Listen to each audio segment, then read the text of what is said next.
Salut, comment est-ce que tu vas? Moi j'ai le soleil dans les yeux. Je suis content parce qu'aujourd'hui j'ai commencé plus tôt à tourner, hier aussi d'ailleurs, j'ai commencé là, il est 16 h à peu près. D'habitude je commence à 18 h, donc peut-être que j'ai gagné 2 heures en efficacité, c'est plutôt pas mal. Alors aujourd'hui, avant de parler de ce dont j'avais envie de te parler, je voulais te poser une question, dis-moi ça en commentaire, qu'est-ce que je peux améliorer sur ma chaîne, sur mes vidéos?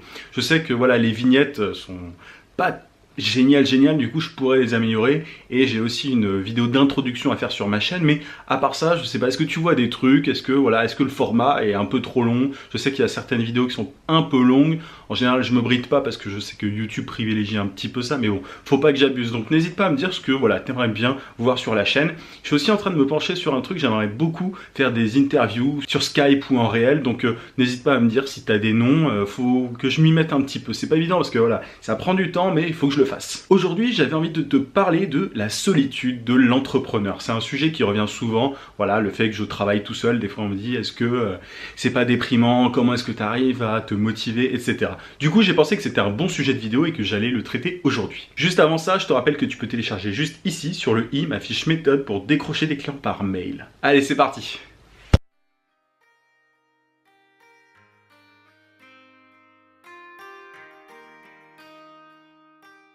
C'est n'importe quoi ces cheveux. Bref. Alors comme je te disais, j'avais envie de te parler de solitude parce que quand on est entrepreneur, forcément, on est seul. Freelance, auto-entrepreneur, start-upper, peu importe. Je pense que tout le monde pourra le confirmer. Tous les indépendants sont seuls. J'ai beaucoup de questions là-dessus, notamment sur Twitter, en message privé. On me demande, mais travailler chez soi, c'est pas un petit peu compliqué? Comment est-ce que tu arrives à te motiver? D'ailleurs, il y avait un abonné sur la chaîne YouTube aussi qui me le demandait. Voilà, comment est-ce qu'on fait? Est-ce que cette solitude ne pèse pas un petit peu trop sur les épaules à la fin? J'ai encore ce matin d'ailleurs vu un article sur un blog américain qui parlait de ça, de cette solitude.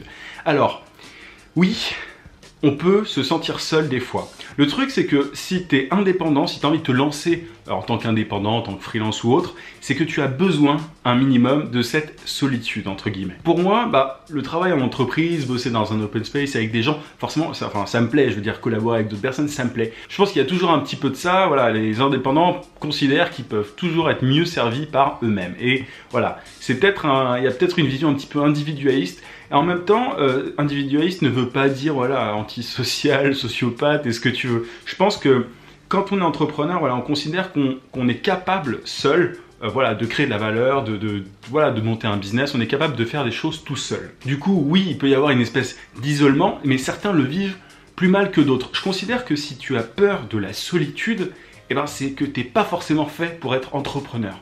Je me suis retrouvé il y a quelques jours justement face à un énorme problème, face à l'administration. J'y reviendrai sur la chaîne d'ailleurs, mais là pour l'instant tout n'est pas terminé, du coup je préfère en tirer des conclusions plus tard. Mais du coup dans ces cas-là, tu peux juste... tu peux compter sur personne quoi. Là pour le coup tu es tout seul, tu as l'administration, tu sais un petit peu ce que c'est. Vive l'administration française d'ailleurs. Tu te dis tu es tout seul, tu es le seul à pouvoir régler ton problème. Et voilà quoi, tu peux compter sur absolument personne. Et ça, tu t'en rends compte encore plus quand tu te mets en indépendant. Il n'y a personne qui peut t'aider. Là, je te parle de l'administration, mais tu as tellement d'autres cas, tu vois, pour trouver des clients, pour le coup, tu es tout seul aussi, quoi. Et si tu considères que t'es pas capable de supporter cette solitude, ne te lance pas en tant que freelance ou entrepreneur. Parce que j'ai pas envie de te mentir et te dire oui, c'est facile tous les jours, tu peux, il y a des espaces de coworking, c'est super bien pour ne pas se sentir seul. Je pense que c'est un petit peu de l'apparence. Les espaces de coworking c'est très bien et pour au niveau de l'environnement de travail, ça peut te faire du bien. Mais fondamentalement, l'entrepreneur est seul. C'est comme ça, faut l'accepter. Faut avoir une part, faut être un petit peu un loup solitaire. Et en général, c'est plutôt ça qui attire, je pense, les entrepreneurs plus que, moi, j'avais pas peur de ça. J'avais envie de dépendre que de moi. Et quand on parle d'indépendant, il y a cette notion-là. Si tu as absolument besoin d'avoir un contact humain avec d'autres toute la journée, reste en entreprise ou travaille dans une entreprise si tu es étudiant. Le truc, c'est que moi, j'ai jamais eu autant de contact humain qu'en étant freelance, auto-entrepreneur. Alors, ça peut paraître un petit peu contradictoire, mais par rapport à mes questions de business, je suis seul dans le sens où tout dépend de moi. Voilà. Pour le coup, c'est clair. et il n'y a personne qui peut m'aider à augmenter mon chiffre d'affaires si tu veux. Par contre, vu que je suis beaucoup plus flexible au niveau de mes horaires, etc., bah, je peux voir beaucoup plus de monde. Et depuis que je me suis lancé, bah voilà, moi je vois beaucoup plus d'amis à midi qui travaillent en entreprise, je vais les voir, je vais manger avec eux le midi. Enfin voilà, du coup j'ai beaucoup plus la possibilité de voir mes amis. Et ça, voilà, ça va un petit peu à l'encontre de ce que je te dis, voilà. Solitude au niveau du business. Par contre, contact humain, je considère que j'en ai plus qu'avant. Voilà, je travaille chez moi toute la journée, il n'y a personne autour. Par contre, voilà, si j'ai envie de bouger, je peux. En fait, ça dépend de quelle solitude tu as peur. Si c'est la solitude au niveau de ton boulot, si tu as envie d'être rassuré et que tu as peur de ne pas pouvoir tout maîtriser, bah là, ça va être compliqué. Par contre, si c'est juste voilà, avoir un contact humain avec les gens, travailler chez soi, ça ne veut pas dire voir personne. Au contraire. Tu vois, hier soir, j'accueillais des amis chez moi. Avant-hier soir, j'étais ailleurs. Enfin, mais le midi de la semaine dernière, le vendredi midi, je voyais quelqu'un. Enfin, pour le coup, j'ai jamais été autant amené à voir des gens. Par contre, au niveau business, t'es seul. Et dans le sens aussi où tes amis comprennent pas forcément ce que tu fais. Moi, le nombre d'amis qui me disent, qui comprennent tout simplement pas ce que je fais. Et du coup, parfois, tu vois, je te dis souvent qu'il faut que tu vois dans ton réseau pour essayer de décrocher des clients. Des fois, même en voyant des amis, en leur demandant, ils se rendent pas compte à quel point ça peut être important. Des fois, à niveau business, voilà, ils ont un contact que j'aimerais bien avoir pour décrocher un client qui m'intéresse vraiment. Et derrière, ils se rendent pas compte que, que moi j'ai pas derrière une entreprise. Enfin, c'est-à-dire que c'est moi qui gère tout et que ils se rendent pas compte de l'importance de ma demande en fait. Des fois.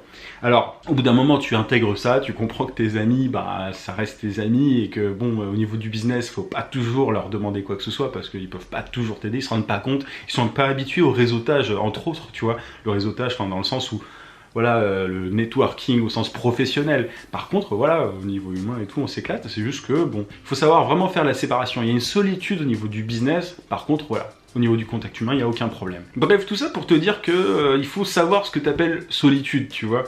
J'ai aussi beaucoup depuis que je fais la chaîne aussi, j'ai beaucoup de contact, enfin même sur internet je veux dire, mais là pour le coup avant j'avais pas ça, tu vois, j'étais dans mon petit open space en agence de publicité et alors je m'entendais bien avec tout le monde, mais derrière, voilà, c'était pas mon environnement rêvé quoi. Je pense que quand tu veux devenir entrepreneur, c'est un truc que tu sais profondément, ça ne vient pas du jour au lendemain, c'est pas un truc qui arrive comme ça, quoi. C'est une profonde envie de liberté. Alors, qui dit liberté, dit forcément un peu solitude. Parce que la plupart des gens ne sont pas libres. Bon, je te donnais ma définition la dernière fois, d'ailleurs, dans la vidéo. Mais voilà, un petit peu. Je pense que si tu te poses trop cette question, c'est pas forcément un bon choix pour toi. Moi, c'était vraiment, ça a toujours été, le fait d'être tout seul, de bosser tout seul en tout cas, ça a toujours été de soi quoi. Ça m'a toujours attiré l'entrepreneuriat, même quand j'étais gamin. Voilà, j'avais envie d'avoir mon truc quoi. Bosser pour quelqu'un, ça n'a jamais été mon. J'ai jamais rêvé de ça quoi. Travailler pour quelqu'un et avoir des ordres, non quoi. Du coup, voilà un peu ce que j'avais envie de te dire là-dessus. Mais il faut être préparé. C'est aussi pour ça que souvent j'encourage à lire des bouquins de développement personnel, etc. C'est super important. Il faut être particulièrement solide dans sa tête pour vivre les montagnes russes de la vie d'entrepreneur, tu vois. Moi, je parlais avec quelqu'un il n'y a pas longtemps qui avait des problèmes encore avec l'administration, qui était salarié pour le coup, mais qui avait des problèmes à ce niveau-là. Et c'est compliqué, parce que, voilà, faut pouvoir encaisser ça. Moi, je prends les choses au jour le jour, même quand il y a des problèmes, je les règle au fur et à mesure. Et j'anticipe pas trop, parce que vu tous les petits obstacles que tu peux avoir au travers de ta route en tant qu'entrepreneur, si tu commences à regarder tout comme ça en anticipant les choses, tu fais jamais rien et derrière ça peut vraiment être la galère quoi. Et là pour le coup la solitude elle peut être pesante. Mais bon voilà, c'est juste, je préfère être clair avec toi et franc. Comme tu le sais sur mes vidéos, je fais pas la promotion de l'entrepreneuriat à tout prix. Ça ne convient pas à tout le monde et c'est vraiment important de le savoir quoi. Moi je veux pas que tout le monde devienne entrepreneur parce que je pense que tout le monde n'a pas envie, ça attire parce que c'est la mode, mais tout le monde n'en a pas forcément envie. Mais sinon si t'es sûr de toi, c'est très très cool.